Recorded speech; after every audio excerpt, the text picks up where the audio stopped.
L'homme ne vivra pas de pain seulement, mais de toute parole qui sort de la bouche de Dieu. Voici votre moment de méditation quotidienne.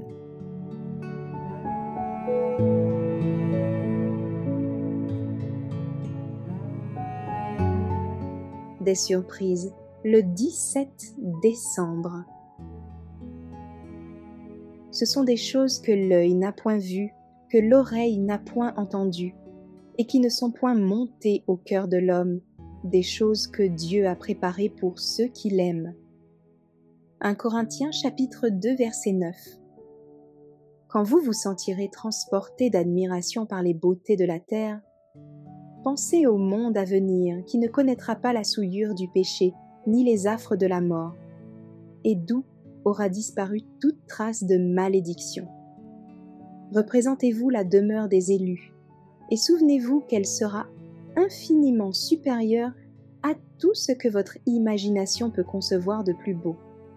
Les splendeurs de la nature ne sont qu'un faible reflet de sa gloire. Bientôt les portes des cieux seront grandes ouvertes devant les enfants de Dieu, et le roi de gloire les accueillera par ses paroles qui charmeront leurs oreilles comme la musique la plus suave. Venez, vous qui êtes bénis de mon Père, prenez possession du royaume qui vous a été préparé dès la fondation du monde.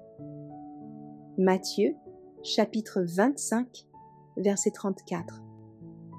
Alors les rachetés seront accueillis dans les demeures que Jésus est allé leur préparer. Alors je vis Jésus conduire la troupe des rachetés à la porte de la cité. Il saisit cette porte, la fit tourner sur ses gonds étincelants et fit entrer les nations qui avaient gardé la vérité. À l'intérieur de la cité, tout était de nature à réjouir la vue. Partout on voyait des choses riches et glorieuses. Alors, Jésus posa son regard sur les saints qu'il avait rachetés. Leurs visages étaient resplendissants de gloire.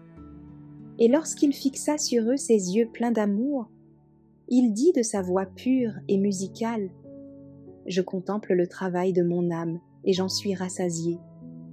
Vous pouvez jouir éternellement de cette gloire. Vos peines sont finies.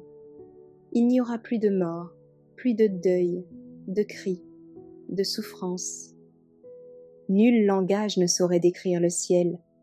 Lorsque je pense à tout cela, je suis émerveillé, rempli d'admiration pour ces splendeurs incomparables et ces gloires indescriptibles.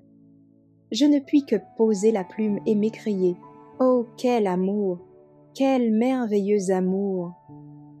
Les paroles les plus sublimes ne sauraient décrire la gloire du ciel, ni les profondeurs incommensurables de l'amour du Sauveur.